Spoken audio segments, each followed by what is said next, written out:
رضاه. الله الله رضا الله، الله الله رضا الله، الله الله رضا الله به تحلو الحياة.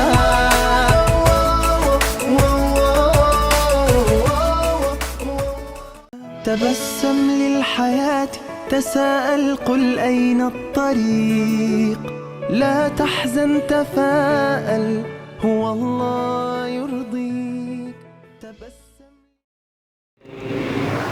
بسم الله الرحمن الرحيم. السلام عليكم ورحمة الله وبركاته. Waalaikumsalam. Bismillahirrahmanirrahim. Wassalatu wassalamu ala Rasulillah Muhammad bin Abdillah wa ala alihi wa sahbihi wa mawala amma ba'd. Jemaah sekalian yang saya cintai, saya hormati dan saya banggakan, saya berharap kita semuanya yang hadir pada malam hari ini ataupun yang tidak sempat hadir, mudah-mudahan kita semuanya selalu ada di dalam lindungan dan pemeliharaan Allah Subhanahu wa Ta'ala.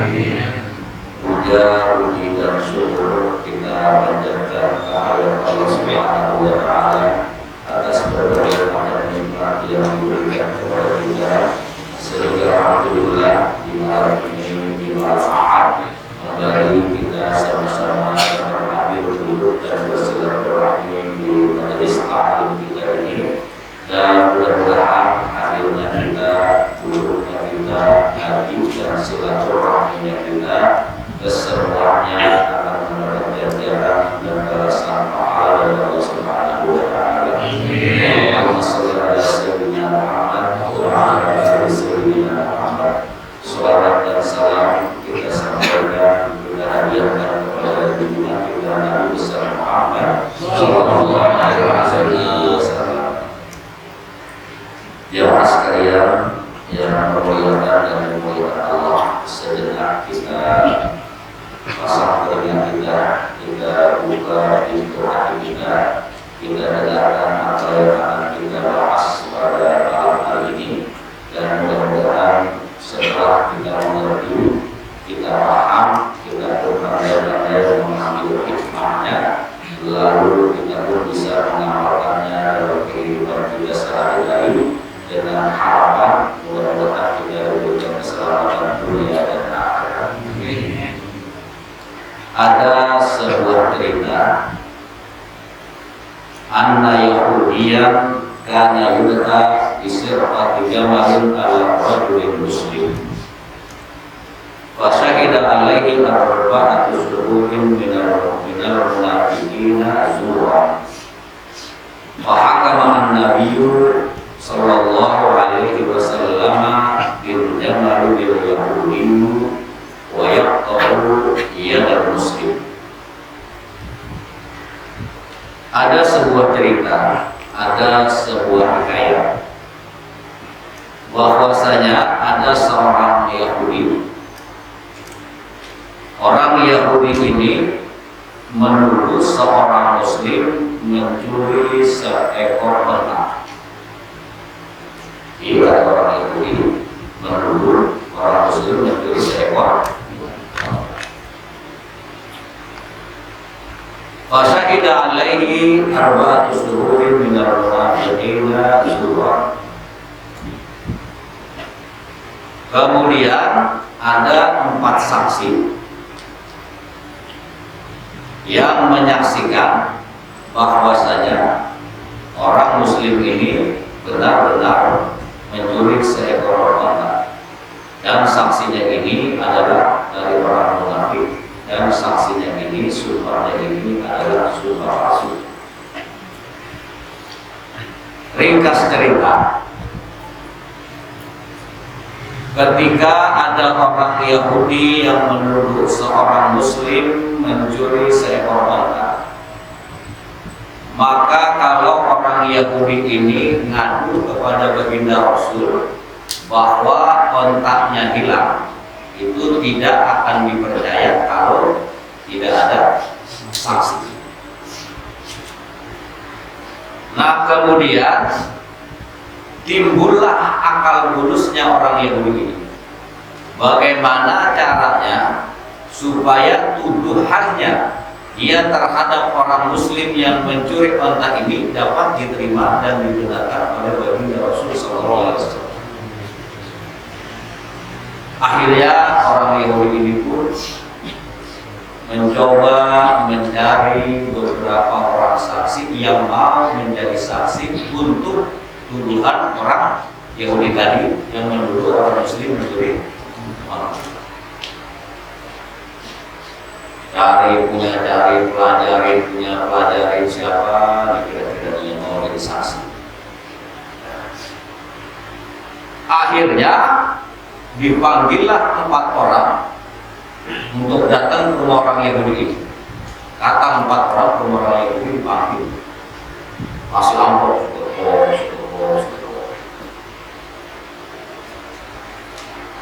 Nah, 4 saksi ini bingung. Ada apa gerangan ini? Apa tujuan daripada pemberian amplop ini? Nah, kata orang Yahudi, ini amplop buat kamu, ini buat kamu, ini buat kamu. A, B, C, D, ada 4 orang. Isinya semuanya duit ini, kertas duit. Bayangan 4 saksi ini buah amanah besar. Punya duit apa? Punya duit banyak, punya duit apa haram sedekah. Nah, kemudian 4 orang ini bertanya kepada orang Yahudi, Tuhan ini apa gerakan dan apa tujuannya ini? Kata orang Yahudi, itu orang Muslim punya ontak bagusnya minta ampun. Jarang orang yang punya ontak model begini. Badannya bagus, tubuhnya bagus, dan ini kalau dijual mahal sekali. Dan ini jarang dimiliki oleh orang lain.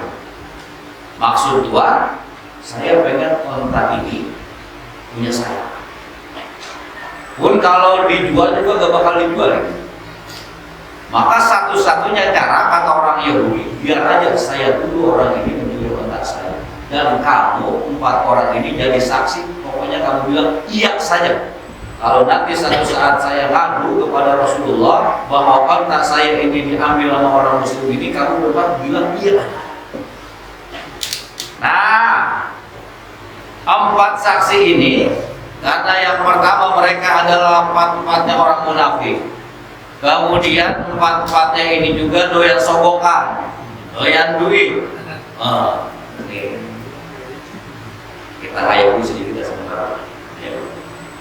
Tahun 2024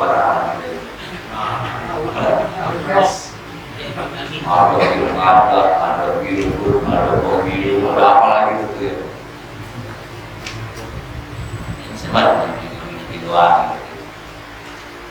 kan biasanya pada pelayaban itu dalam DPRD provinsi, DPR RI, calon bupati, calon wali kota, calon gubernur, banyak pada itu semua. Dan nggak mustahil, karena saat itu mereka butuh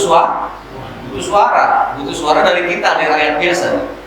Nah, pada saat mereka butuh suara, nggak mustahil juga mereka ngeluarin duit. 100.000, 150.000, 200. Artinya makin tinggi jabatan, mungkin pengeluaran itu makin berat. Dan itu terkadang, saudara, kita itu terpojok. Tanpa kita mempelajari siapa si A ini, siapa si B ini, siapa si C ini yang mencalonkan, tanpa kita pelajari kepribadian dan sebagainya, kita hanya buta dengan uang 100.000. Akhirnya kita pilih itu dan dia menang, sengsaranya kita tahunan. Kira-kira bisa paham gitu. Cepet, cuma kita dapat.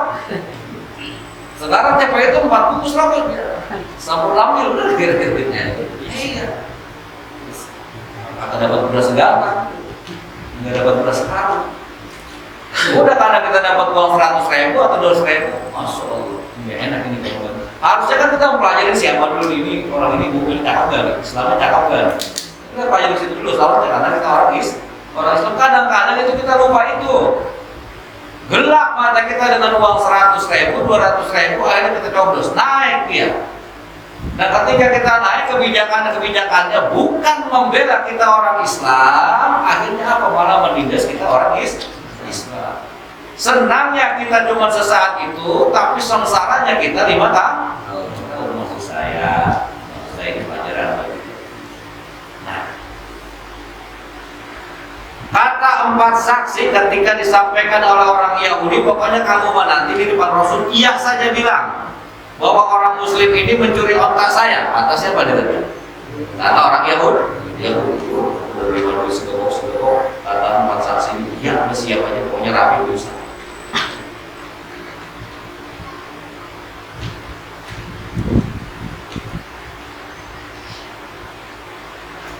Fasahida alaihi arba'atu suhudin minal munafikin. Akhirnya ketika orang Yahudi menghadap Nabi dan membawa 4 orang saksi, dan saksinya itu diapain? Udah disogok pakai galah, udah nggak bisa ngomong lagi. Artinya duit masing-masing punya arah segepok.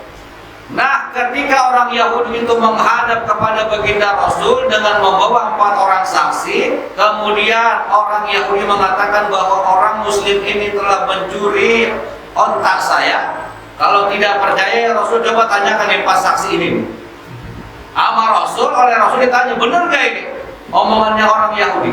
Benar gak ini pengakuannya orang Yahudi bahwa ontanya ini dicolong oleh orang Muslim? Kata 4 orang saksi ini, iya ya Rasul. Nah, 4 orang saksi inilah yang menguatkan kebenaran tentang pengakuan orang Yahudi. Ini kira-kira kalau saya bisa dipahami.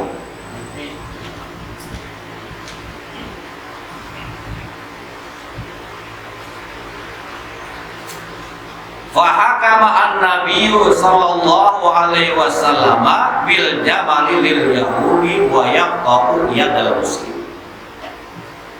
Nah, ketika pengakuan 4 saksi yang membenarkan bahwa orang Muslim ini benar-benar mencuri ontaknya orang Yahudi, akhirnya baginda Rasul Shallallahu Alaihi Wasallam menghukumi bahwa onta ini benar-benar milik orang Yahudi dan orang Islam harus dipotong tangannya. Ini gara-gara apa nih? Gara-gara saksi palsu. Hati-hati.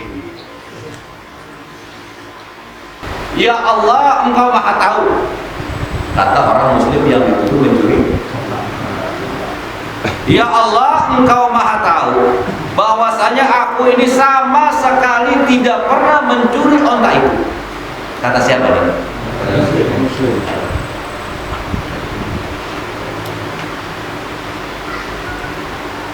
Sumaqala, ya Rasulullah, inna hukmaka haqqun.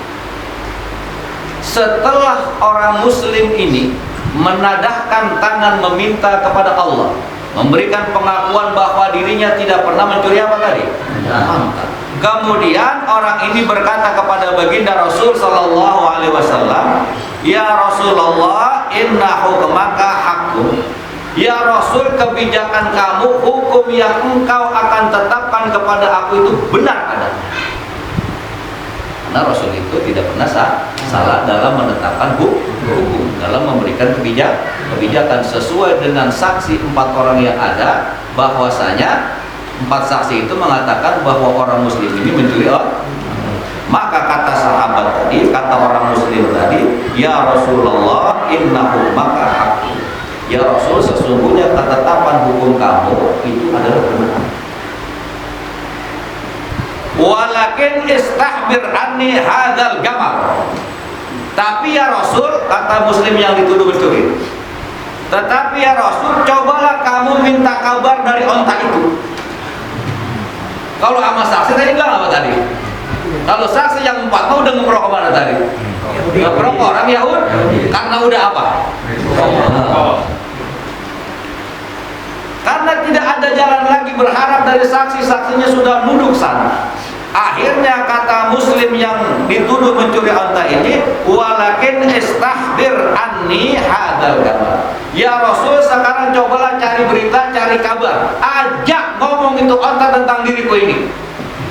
Jadi mencari kebenaran itu udah kagak bisa lagi udah. Kecuali dari onta. Faqala an-nabiy sallallahu alaihi wasallam, ya Jamal liman anta.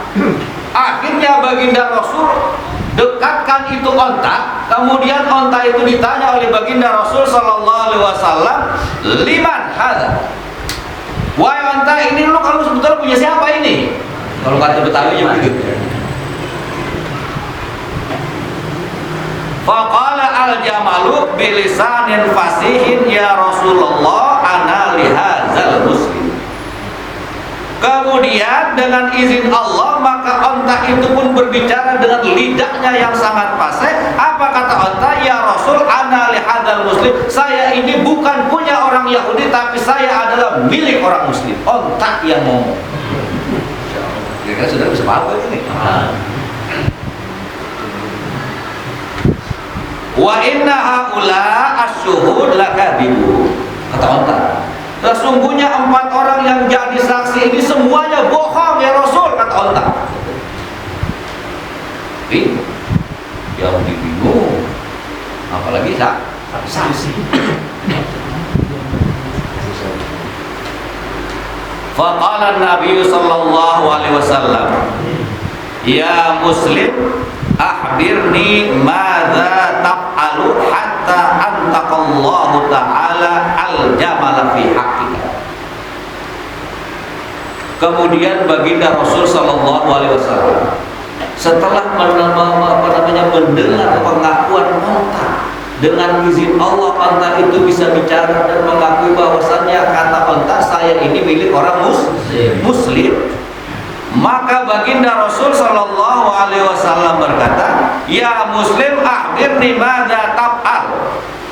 Wahai orang Muslim, apa yang lo lakukan? Apa yang kamu kerjakan? Apa yang kamu amalkan sehingga seekor onta ini bisa berbicara dan membela kamu? Nanti endingnya kira-kira apa dia? Faqala al-muslimu. Ketika orang muslim ini ditanya oleh baginda Rasul apa yang ia lakukan, apa yang ia kerjakan, sampai onta itu sendiri mau ngomong, sampai onta itu sendiri mau bicara dan mengakui bahwa onta itu milik orang muslim. Faqala al-muslimu, ya Rasulullah, ana la anamu al-laila hatta usalliya alaika asra salawatin. Ya Rasul, saya kalau malam hari nggak pernah tidur hatta usalliya alaika asra salawat, sampai saya lebih dahulu baca salawat untukmu ya Rasul, baca salawat kepadamu ya Rasul 10 kali baru saya tidur. Tuh yang diamalin oleh siapa tadi? Oleh orang muslim. Artinya kalau sebelum tidur dia baca apa dulu? Kira kita kalau tidur baca apa? Tidur.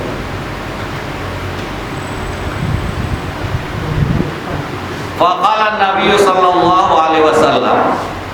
Nah, ketika baginda Rasul sallallahu alaihi wasallam mendengar pengakuan seorang muslim yang bahwasanya orang muslim ini kalau malam dia belum mau tidur kecuali setelah baca apa tadi?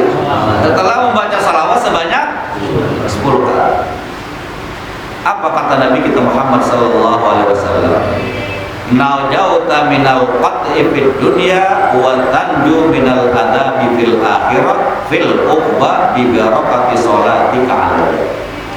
Kata Nabi kita Muhammad sallallahu alaihi wasallam, wahai engkau orang muslim, sungguh engkau telah selamat dari dipotong tanganmu di dunia. Wa tanju minal adabi fil akhirah, dan kamu juga akan selamat nanti dari berbagai macam siksa di akhirat. Di dunia dia tidak jadi diapain? Dipotong tangannya. Kemudian kata Nabi dia di akhirat bakalan selamat dari berbagai macam siksa dan bi barakati sholatika alayya. Itu semuanya adalah karena keberkahan sholawat kamu yang kau kirimkan kepada aku. Nih, manfaat dan keutamaan daripada kita membaca apa? Membaca sholawat dalam keadaan kondisi kondisi yang sangat sempit, sangat menakutkan. Seorang muslim yang dituduh mencuri apa tadi? Dituduh mencuri onta dengan diperkuat 4 saksi, sudah tidak ada lagi pembelaan. Baginda Rasul sudah menetapkan kamu memang benar-benar pencuri. Kalau nggak percaya, ini 4 saksi sudah menyatakan kamu mencuri. Tidak ada lagi jalan lain. Ternyata dia minta onta supaya bicara, dengan izin Allah onta pun bicara. Itu semuanya apa? Karena orang ini rajin sholawat kepada Nabi kita Muhammad. Nah, intisari dari pelajaran yang bisa kita ambil, hikmah dari pengajian kita pada malam hari ini, masih Allah berikan kesempatan buat kita masih hidup di dunia ini, maka rajin-rajinlah membaca sholawat kepada Nabi. Kira-kira bisa dipahami ini? Ini saya ada namanya sholawat Jibril. Sholawat Jibril. Sallallahu alaihi wasallam. Segitu doang. Namanya sholawat Jibril. Itu awal pertama kali sholawat. Awal pertama kali adanya sholawat namanya sholawat Jibril. Ceritanya begini.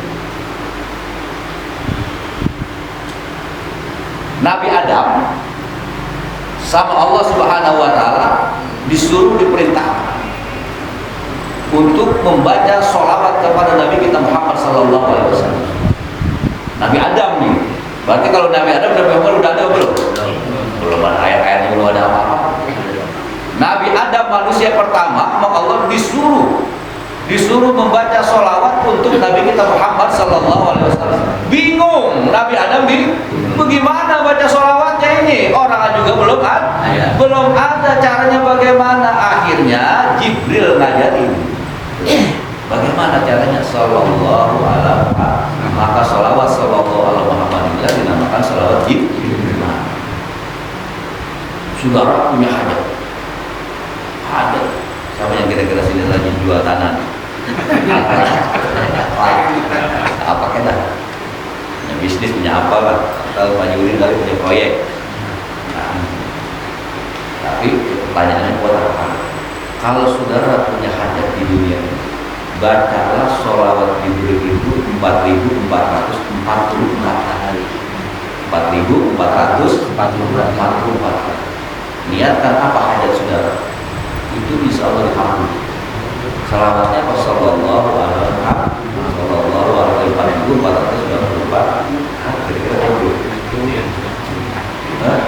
Kira-kira bukan sekali duduk, saudara, bukan. Kalau sekali duduk bagaimana kita ya? Dalam satu hari satu malam lunasi sebanyak 4.440 itu kalau saudara punya hajat di dunia. Misalnya saudara jadi maklar dah. Maklar tanah, ada jual tanah 4 hektar, 5 hektar, itu gede, itu kalau 2% itu ya. Belum lagi nitip harga kan, banyak lah tuh. Mana cara supaya kulit itu sehari semalam baca 4.444 kali sholawat Jibril. Maka insya Allah ada sekitar dari kamu dari itu. Nah, itu Allah sebutkan kesempatan kebanyakan pada sholawat dengan harapan mudah-mudahan nanti di hari kiamat kita akan